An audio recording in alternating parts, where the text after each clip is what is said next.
Hi friends, నేను ఇవాళ బెండకాయ మసాలా చేస్తున్నాను. వాటికి ఏమేమి కావాలో చూడండి. ముందుగా కాస్త పల్లీలు తీసుకుని వేయించుకుంటున్నాను. ఇందులో కొద్దిగా ధనియాలు కూడా వేయించుకుంటున్నాను. అలాగే కొద్దిగా జీలకర్ర, కొన్ని నూగులు, తెల్ల నూగులు వేసుకున్నాను. ఎండు కొబ్బరి కూడా ఎక్కువగాను కొద్దిగా వేసుకుంటున్నాను.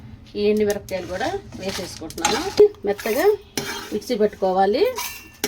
2 చిన్నులపై పెప్పర్ వేసుకున్నాను. అలాగే మనకి కొద్దిగా అంతే సాల్ట్ వేసుకుంటున్నాను అనమాట. మిక్సీ పట్టుకుంటాం వీటిని.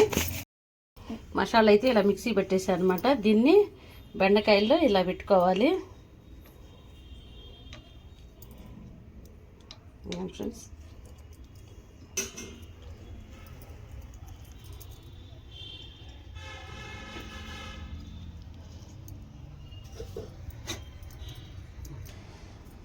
ఇదిగోండి, ఇలా మసాలా మొత్తం ఇలా ముక్క పెట్టుకోవాలన్నమాట. ఎక్కువ నూనె కూడా పట్టదు, కొద్దిగా నూనెతో అయిపోయింది ఈ ప్రాసెస్ అంతా.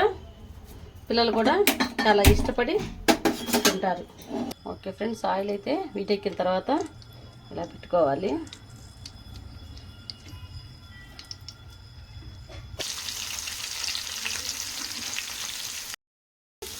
ముక్క అయితే ఇలా వేగిపోయాలన్నమాట.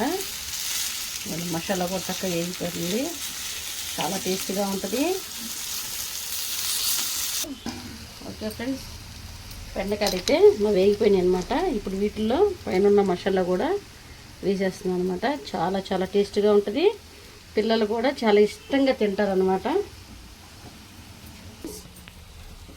బెండకాయ మసాలా అయితే రెడీ అయిపోయింది. నా వీడియో నచ్చితే ప్రతి ఒక్కళ్ళు కూడా లైక్ చేయండి, షేర్ చేయండి, మరి ముఖ్యంగా సబ్స్క్రైబ్ చేసుకోండి. పిల్లలు అయితే చాలా చాలా ఇష్టపడి తింటారు. మీరు కూడా ఒకసారి ట్రై చేయండి.